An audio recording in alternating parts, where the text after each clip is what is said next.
especially in Evansville. And through our state's history, it's tied to invention, innovation, entrepreneurship. And as I've traveled the state, I've found companies I didn't know about, but there's nearly 100 Indiana businesses, and we're certain there's probably more than that, that are either directly or indirectly manufacturing something for these submarines, and or support a construction of the program, or making things that the submarine uses. All over the state, big companies, small companies, mom and pop operations to small towns, big towns. Here in Evansville, there's a couple, Corridon, New Albany, Greenville, Ramsey, Terre Haute, Indianapolis, Fort Wayne, South Bend. There's a couple people here who work at Babcock's or BWX. The reactor's made here, the reactor vessel is made right here. That's the heartbeat of the ship. Backup generator is made at Cap Plant in Lafayette. There's a fail-safe mechanism made up in South Bend. All the steel comes out of Gary. So literally, we like to say Hoosier hands are building the Hoosier boat. It's made in Indiana. Who would have thought? No, I mean, I'm in Evansville, so I got to say this. Who would have thought we're building submarines in Indiana? But Evansville will be quick to remind you, they built how many LSTs? 167. 167. A few more. Shipbuilding city, for sure. So, the other part of our job as commissioning committee is we are a 501c3 nonprofit tasked with raising the necessary funds for the commissioning events. And what that is, there's a few key ceremonies or events in the construction life of the ship, beginning with the naming of the ship, to the keel laying, which signifies the official start of construction. That was in May of 2015. The next big one will be April 29th, will be the christening, followed by a little over a year from now will be the commissioning, and that's when she's officially commissioned into the service of the United States Navy. And all over the world they carry that name, Indiana. Every port, every harbor she goes into, she represents all of us back here. That crew represents all of us, and these guys have been great about taking some of the lessons learned back here in that persona of Hoosiers, to the point the crew calls themselves Hoosiers today. I've talked about some little known facts. 90% of the world's economy transits the oceans. And what's significant about that is, yeah, they're tasked with our nation's defense, but what's key to that is keeping the sea lanes free and open. And it's the submarine force that makes that possible. It's the Indiana that makes that possible. And what that is our friends around the state of Indiana that are farmers, our manufacturing friends, it's getting their goods and products to world markets. That's what this means, the sea lanes, keeping them open, and that's one of the missions of the Indiana. It's a lot more complex. The submarine is more complex than a space shuttle or the space station. There's more piping and more electronics on that thing than any of those. It's an enclosed, not enclosed environment, but it is an enclosed environment. But they make their own water. They make their own water. They make their own air. Very complex, and again, it's Hoosier hands that are building the Hoosier boat, and they got a great treat finally at the end of the day down at BWX. So that was special. And I'm going to shut up and let the CO and the chief say a couple of remarks. It's been a really long day. I've been wearing them out since 6 o'clock this morning, and starting off in Indianapolis. And, we're ready to go. They're ready. Yeah. This ain't nothing but a thing. They need a beer. They need some food. So, but let them say a few remarks. If you're interested in supporting the commissioning, just let me know. I've got some cards and brochures that tells more about us. You can keep up with the updates and the progression of everything through our website, ussindiana.org. Our Facebook page is USS Indiana Commissioning Committee. I'll take some pictures here, and a lot of the pictures we've taken in the last few days we'll get up on there hopefully in the next few days. They've had a whirlwind. They had 14 inches of snow 2 days ago in Norfolk. Yeah.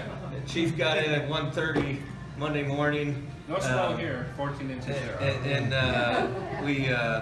But they made it for the governor's inauguration. It was 16 degrees when we arrived and 56 today. But, Southern Indiana waits 24 hours. and actually, it was warmer here yesterday than it was in Norfolk. So, but anyway, thank you again, everybody, for being here and supporting them. And turn it over to the CO. All right. Let's turn it over to my Master Chief, and he's going to talk first. Very quick. Good evening, Master Chief Fred Herring, so the chief of the boat on board USS Indiana. For those of you that don't know, so that's the senior enlisted leader on board, kind of the cabin's right-hand man when it comes to anything personnel related on board, and that's for the entire crew, 135 sailors that we have. That's officers and enlisted sailors. So that's kind of what I do. A little bit about me. I'm originally from North Carolina. I've been in the Navy a little over 20 years, and when I get an opportunity to go to sea on the Indiana, it would be my 6th fast attack submarine that I've had an opportunity to serve on. So, you know, I've had an awesome visit here so far, and expect the next couple of days to go the same way. I've made it here. I think this is my 3rd time out to Indiana, and what I told the last group was the hospitality that I felt from all of the citizens everywhere I've been is awesome. He's So, walked you more know, laps around the state fairgrounds than most people. and we are trying to build an identity as a crew, so we take some of the things that we learned in Indiana and try to get that back, feed that back into the crew to build some camaraderie and to build some esprit de corps about the state of Indiana with our crew, so they kind of feel how do people feel for the submarine. So we really appreciate it, and now I'll turn it over to Captain Zimmer. All right, thanks. Yeah. So the Cobb and I, we showed up on Indiana about 2 years ago. Might even be to the day, practically, I think. 20 January 2014. Okay, there you go. So we got about 10 days. We'll be together 2 years. And at the time, we were the only ones that had orders there. And we met at leadership school, so we weren't even assigned to the submarine just yet. You know, we looked at each other and we figured out, well, you know, what are we going to do? What's the first couple of things we got to do? One of the things is try to get our handle on the Indiana identity for, you know, the ship. What's that going to be? So we've been working with the commissioning committee. We met Ray just a couple months after that, and he came out for the QLA. You know, we've been back out here to the state and back and forth. But Ray said it very well. This is a very veteran, military-friendly state. It's very supportive of the military, and there's a lot of pride in the things that we do, and you know the things that the folks from Indiana do for the military, and the folks that have served in the military here. You see it in monuments everywhere. The respect that's out there, it's amazing. It's also amazing too when you figure we just toured BWXT. What a place. Who here works BWXT? You do? Well, thanks for everything you do. And that is probably one of the world's, if not the world's, premier heavy manufacturing forging company. They're making you know, the highest quality forgings and constructions for our reactor vessel, steam generators, and we were looking at the missile tubes, both for the new follow-on Columbia-class submarine, and also for our Virginia payload module. So anytime you make things out of big steel, you know, that takes a lot of thought, and they have to machine some of that stuff to within 1,000. So these things are, you know, 20 feet across, and it's got to be within 1,000 accuracy. I have a hard time even saying it like this, but so that's what they're doing over at that place. Highly polished, highest grade stainless steel, not a defect in it.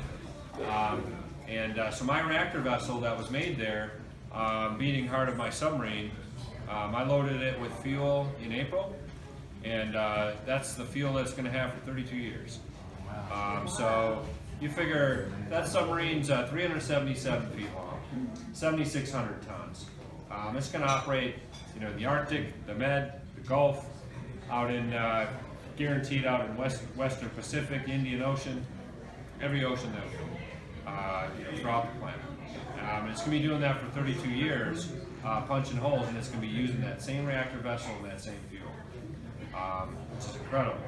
And anytime you kind of expand steel and you run more power through it, you heat it up, you cool it down, you heat it up, you cool it down for 32 years, you're going to have some awesome engineering to make that work. And they do that there. So the defect rate has to be very, very low. Microscopic defects is only what's allowed in that thing across all that. So they're doing some amazing stuff there. And it was good to meet some of the people that do it. So here's where we're at. The submarine is constructed. I loaded the core. I did the initial testing throughout the summer. My team did. And so if you were to pop into the shipyard right now, what you'd see the long line of the submarine all put together. All the modules are constructed and welded now. So if I want to put something in the sub, I got to put it in the hatch, or I got to remove a section of hull, I guess. But so everything's inside. Just about all of it's connected. I've been running tests on the plant. We're getting ready to do something called our hot operations, post-car hot operations. I'm going to heat it up, and I'm going to do a bunch more testing, and then we'll get done with that, and I'll do some of my initial reactor testing, make sure that our systems are working. I've especially trained up the crew to do that, and then we'll have christening April 29th. And so that's that ceremony where they're going to break the champagne bottle, and so they'll do that. Our ship sponsor Diane Donald to do that, and there'll be big bunting on the front of the ship with our ship's crest, say USS Indiana, and about 5,000 people come to that thing. And if the former governor of this state, Mike Pence, he said he's going to come, so we'll see. He may not know his complete schedule. But I take him for his word. He said he's going to try to be there, and he already tried to make it down to my ship during the campaign, and that was a little harder to do on one day's notice, but he was there, and so they're pretty excited about this ship. I also met Governor Holcomb 2 days ago now, and just to show you, the spirit of Indiana. So he gets inaugurated. We watched that. And we shook hands with Mike Pence that day also. And then went down to the State House, and we're the first people in, just about. Yeah. So we were either one of the first people in or the first people in to see him. Shook his hand. Ray had a very nice gift for him, which was some art, which is the old Indiana picture. Had BB-58 and BB-1 in it, hand painted, real nice gold frame on it. So he presented that, and then I told he said, we got to get another one done when we get the Indiana built, right? He says he's working on it. I said, it's in there. We've got. You just can't see it because it's underneath the water, right? That's how we operate. So, we don't like to operate on the surface. So that's kind of the life of the ship right now. 135 crew members. For the most part, I'm fully manned right now. I'll have a couple guys that are going to transfer, and I'm going to bring a couple guys in. So I haven't met a couple of them yet. A couple of my leaders are going to be taking, 2 of them are going to retire, and we're replacing them guys, and then I've got a couple officers I haven't met yet, so I got to train them up. But yeah. All men? All men, yep. So for the foreseeable future on Indiana, it's all man ship. There's good reasons for that. So they've designated some of the Virginia class as the first female integrated submarines, so that program that's working. But you don't want to take the few females that have joined so far and sprinkle them all over the submarines. There's only one, right? So you'd be like, yeah, we're integrated, but the failure rate on that's going to be higher. We're not interested. We're interested in success. So, they're concentrating on, they're building up the leadership, women in submarines first. We've had a crop of supply officers and and unrestricted line officers like myself. So we're through that. And so those ladies are going on to be department heads now. And so that's good. We've also done the same thing at the chief and senior chief level. So we have that group of folks that are coming through. And now we've just authorized enlisted females, junior enlisted females. So now they can come in, the leadership's in place, you know, we've normalized things, we work through some of the kinks, and the program's working fine. They're bringing just tremendous talent. And, I mean, think about this. We get two things from that. First of all, these women that are coming in, the first women that are going into submarines, I like talking about this. This is a great success story. How tough are they? Right? I mean, I do the job, and it's hard. You know, submarining, claustrophobia, being away from family, all that stuff.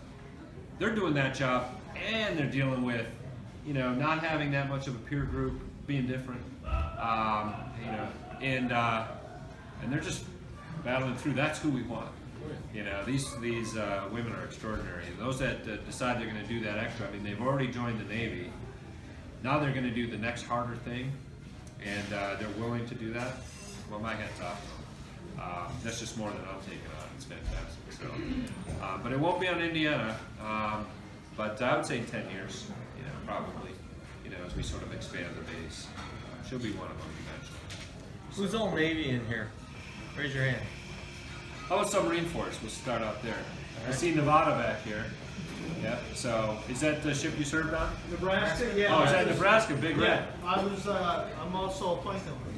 I see. Were you on Big Red when they did the video? Yeah, that's a good. I've seen plenty of those. I should have been on. Jumping off the Fairwater.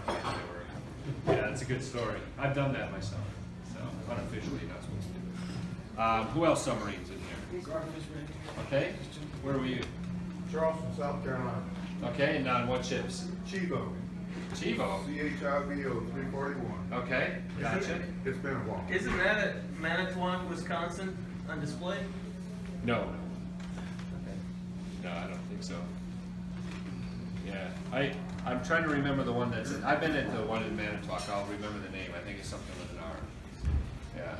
Yeah. Halibut. The halibut. Okay. 1971, 1971. Weird front end on that thing, right? 16-foot hatch. Yeah. So they launched a missile out of there? Regulus boat. Regulus, Before we right? had SSBNs. SSBNs were on the East Coast, on the West Coast. Same thing. Yeah.